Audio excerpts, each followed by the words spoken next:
Is this the right time to buy a house? It seems like a simple question, but if you start analyzing what's going on in the real estate market, you will face tons of spreadsheets, tables, and charts. And these are overwhelming, even for those who studied economics. Then you see Elon Musk tweeting that home prices will melt down. And just in a day, you'll see that the media is saying that home prices won't decline anymore. I mean, who should you really trust? Today, we'll figure it out. And I'll show you 2 indexes that can help you find the perfect moment to buy a house and invest successfully. Under pretty much any video or social media post we do, I get someone asking me if they should buy a house now.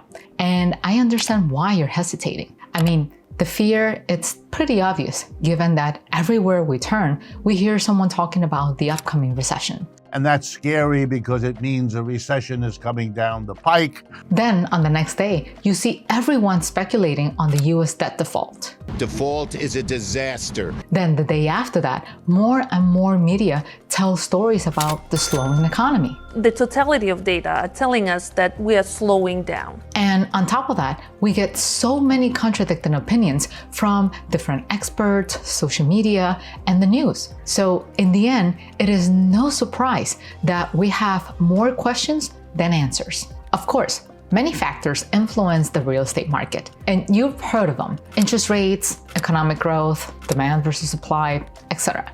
But there are other factors that also affect the real estate market, but not everyone talks about them. Rising incomes and solid consumer confidence. Business and consumer confidence plunged. Why is it that consumer confidence dropped so sharply this week? Consumer confidence is at the highest level.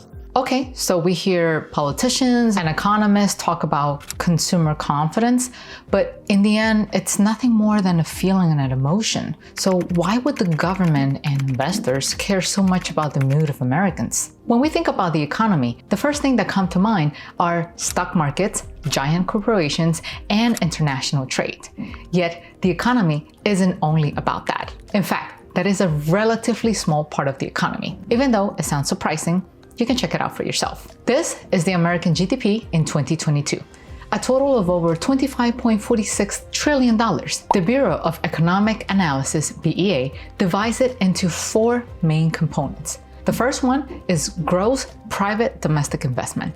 In simple terms, these are business investments and they accounted for 18% of the GDP in 2022. This group includes the purchases companies make to produce goods such as software, materials, or equipment. The next component is government spending, which composes 17% of the American GDP. Almost half of federal spending is the payments for Social Security, Medicare, and Medicaid. The rest goes towards the interest payment on the national debt and pays for all federal government agencies. The largest part goes to the feds. The third component of the GDP is the net exports of goods and services, which are export minus imports. But the US imports more than it exports, creating a trade deficit. As a result, international trade subtracted $975 billion from the American GDP in 2022, which corresponds to minus 3% of the total value. And now, what do you think is the biggest part of GDP? Consumer spending. It contributes 68% of the total American production. Just think about it. Everything we pay for, from a toothbrush to a house, from your hairdresser to a college application fee, all of these goods and services make up over 2/3 of the whole American economy. And now, if we go back to the question of why politicians and economists care about how people feel, the answer is very obvious. The economic growth of the US hugely depends on how confident the consumers feel. I want to make a quick pause here to make a special announcement, and that is about our merch tour.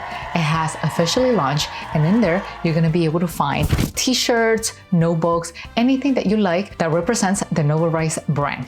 And as a special thank you, we're actually giving away a copy of this book where I participated as a guest, and it's going to be autographed to the first 100 purchases. So I expect to see you in the store.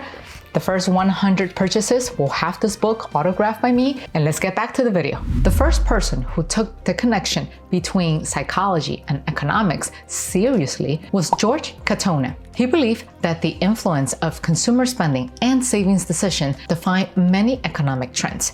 His studies led to the creation of the Consumer Sentiment Index, or CSI, in 1946. It turned out to be an accurate indicator of the future of the national economy. The results of the CSI are obtained through a survey conducted by the University of Michigan. This is done monthly by asking around 50 questions nationwide, including Alaska and Hawaii. The survey targets different aspects of consumer expectations, from personal finances to buying conditions. All these 50 questions really come down to 5 main aspects, such as personal finances, business condition, employment, inflation and interest rates, government economic policies, and market conditions for real estate, vehicles, and other appliances. The survey includes questions like, are you better off financially than 1 and 5 years ago?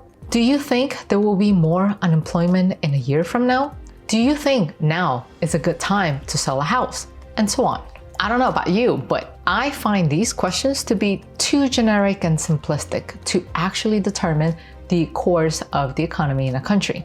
But as surprising as it might seem, the Consumer Confidence Index had anticipated changes in the GDP with high accuracy level over the decades. That's why investors see CSI as one of the essential factors to consider before acquiring any assets. But back in the day, in the 1960s, because Michigan University's index was showing great results, another survey appeared called Consumer Confidence Index, often referred to as CCI, and it's run by the Conference Board.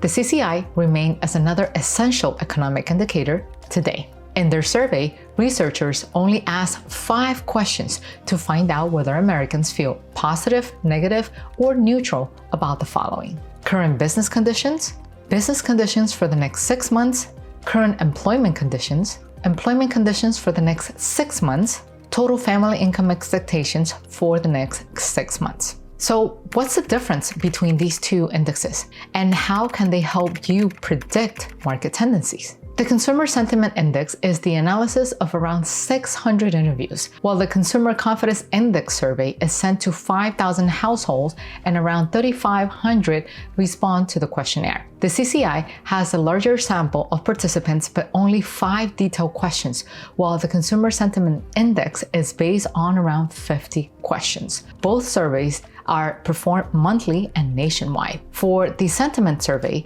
researchers contact participants by phone, and for the Consumer Confidence Index, online. Prior to that, it was done by mail. And the most crucial difference is the focus of both surveys. The Consumer Sentiment Index focuses more on money and inflation, while the Consumer Confidence Index concentrates more on the labor market. Over the years, these two indexes often look similar, but on certain occasions, we can clearly see that they have different focuses. For example, during the 2008 crisis, many people lost their jobs, but the inflation was still low. And that's exactly why we see a much bigger drop in the Consumer Confidence Index. And for example, now when the labor market is strong, but inflation is one of the highest in years, we see a sharp decline in the Consumer Sentiment Index. This big drop we're facing now, it's concerning for many, but especially for the Fed. Why?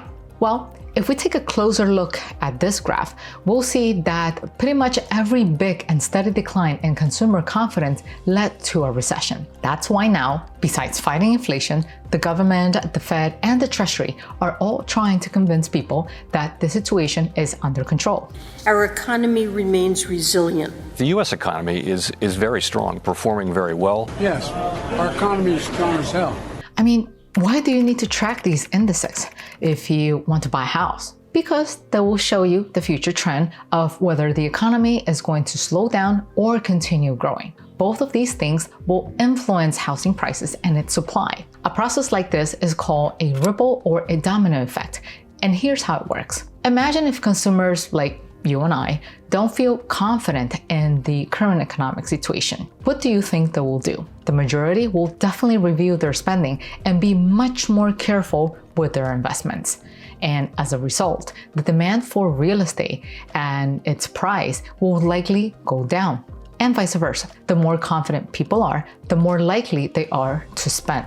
So the demand will grow, which often leads to price increases. Now, what can you do with this information? Look once again at these indices. There's one common thing: no matter how low they dip, they always go back up.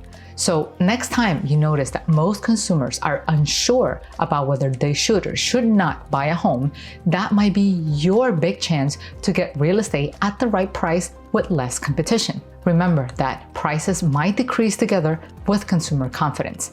That, coupled with lower demand, your offer is more likely to get accepted. But remember that it is crucial to improve your buyer profile to have more chances of getting the house of your dreams. How? There are 8 essential steps to financially prepare for investing in real estate. First, if you're ready to buy a home, you need to work on your financial stability, because when you want to borrow, you have to show the bank that you have a certain borrowing capacity. And how do you do that? First of all, you get your taxes in order. The bank will determine how much money they can lend you based on the income in your tax returns. Next, you need to figure out your budget and price range. This will help you focus your search to find the right home. You can do that by calculating the house you can afford based on income, expenses, debt, savings, and down payment. There are many online calculators that can give you an estimate, and knowing your range will help you set realistic expectations and goals for your home purchase. As a first-time home buyer, you might also want to look into some programs that can assist you in making a smaller down payment and getting favorable mortgage rates. Both federal and local governments offer these opportunities. They can provide you with grants, loans, tax credits, or discounts that can reduce the cost of buying a house. According to Bankrate, in 2022, 34% of home buyers were first-time home buyers.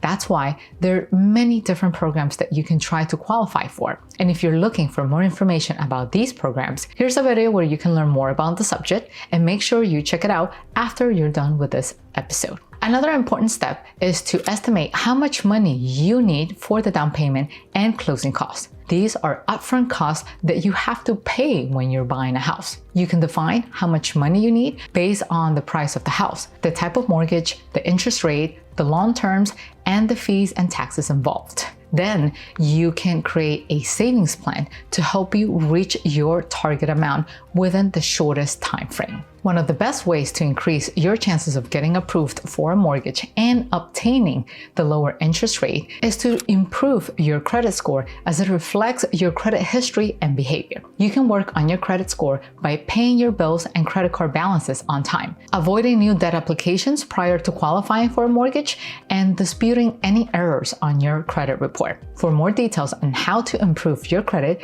you can watch this episode after you're done with this one. Before you apply for a mortgage, you have to check your credit report for any errors or inconsistencies that might affect your credit score or mortgage application. Your credit report is a document that contains information about your credit accounts and activities. You can get a free copy from each of the 3 major credit bureaus, that is, Equifax, Experian, and TransUnion, at least once a year in annualcreditreport.com. If you find errors, you should dispute them with the credit bureau and the creditor involved as soon as possible. Another smart move is to shop around for rates and terms from different banks.